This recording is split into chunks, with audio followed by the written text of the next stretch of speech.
కొత్త తమ్ముళ్ళందరూ కూడా నమస్కారం. మన ఈ ఉప ఎన్నికలో బీజేపీ అభ్యర్థి రఘునందనరావు గారు, మాజీ ఎమ్మెల్యే గారు వరంగల్ అన్న ధర్మన్న, మన పార్టీ అధ్యక్షులు జితేందర్ రెడ్డి గారు, సీనియర్ లీడర్, నాకు బాగా మిత్రుడు, ఎంపీగా మంచిగా చాలా పోస్టులు చేసిన అన్న కుమారుడు, మీ అందరికీ నమస్కారాలు. ఇప్పుడు ఈ జరిగే ఉప ఎన్నికలో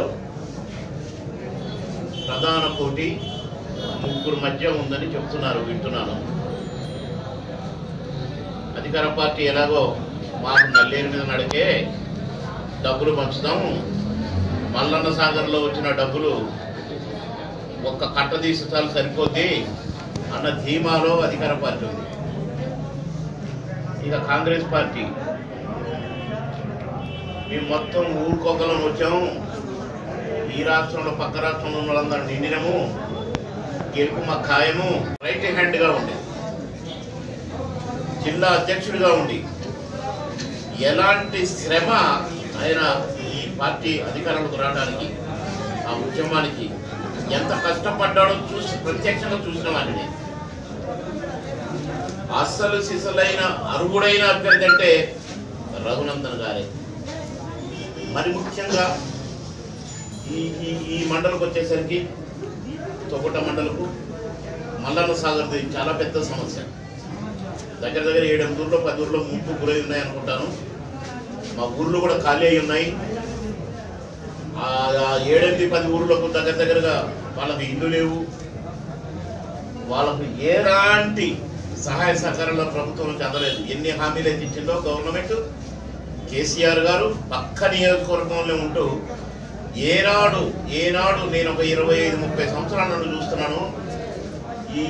ఈ తొగుట మీద కానీ, తుప్పాక నియోజకవర్గం మీద కానీ, అంతకుముందు దొమ్మాట నియోజకవర్గం ఉండేది అప్పుడు కానీ, ముత్యంరెడ్డి గారు ఉన్న దగ్గర నుంచి కూడా ఈ కాన్స్టిట్యున్సీ అంటే ఎందుకో ఆయనకు ఒక రకమైన అసూయ.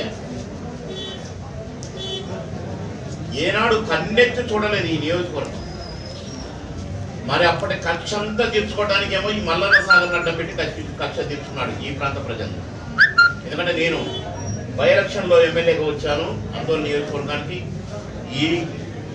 మేమందరం కూడా మెదక్ జిల్లాలోనే ఉండే మొన్నటిలా కూడా వెనక మెదక్ జిల్లా అని సంగారెడ్డిలో ఉన్నది. అప్పటి నుంచి చూస్తున్నాను. నేను 3 సార్లు ఎమ్మెల్యేగా గెలిచాను, ఓడిపోయాను. మళ్ళీ ఇప్పుడు ఇది అన్ని కలిపితే 25 సంవత్సరాలు, ఆల్మోస్ట్ 25 సంవత్సరాల నుండి చూస్తున్నాను నేను. ఏనాడు ఒక ఎడమ కాలు కూడా పెట్టాడు కేసీఆర్ గారు ఈ నియోజకవర్గం. ఈ తొగుటలోకి అసలే వచ్చి ఉండడు. ఇప్పుడు పక్కన 5 సంవత్సరాలు అయిపోయింది, 6 సంవత్సరాలు అయిపోయింది, 7వ సంవత్సరాలకు రాబోతున్నారు ముఖ్యమంత్రి అయ్యి.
ఇవన్నీ వాస్తవాలు మీరు గ్రహించి, ఈ వాస్తవాలన్నీ ఓటేసేటప్పుడు ఒక్కసారి అట్లా చూసి ఇప్పుడు ఉందిరాని కానీ ఇయ్యాలి. కమలం పువ్వు గుర్తే ఓటేస్తారని, మంచి లీడర్ని వదులుకోరని, ఇలాంటి మంచి లీడర్ని గెలిపించుకుంటే మీ మధ్యనే ఉంటాడని గ్రహిస్తారని మీ అందరినీ కోరుకుంటూ మీ అందరికీ నా ధన్యవాదాలు తెలియజేస్తూ, కమలం పువ్వు గుర్తుకే, కమలం పువ్వు గుర్తుకే, కమలం గుర్తుకే, ప్రధానమంత్రి గారి నాయకత్వం, మోడీ గారి నాయకత్వం, రఘునందన్ అయిపోయింది దౌర్భాగ్యం. అది కూడా అట్లా ఉంచుదాం.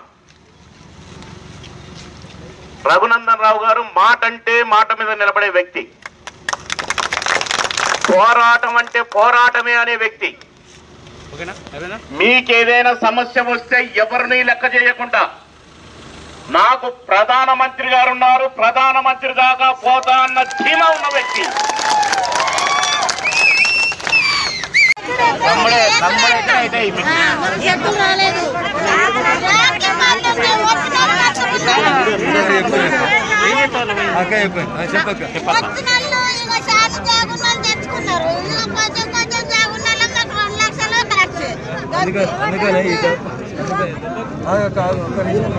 ఎమ్మెల్యేని గెలిపియండి అక్క, ఈ తాప గెలిపిస్తే ప్రధానమంత్రి గారితో చెప్పిస్తాడు.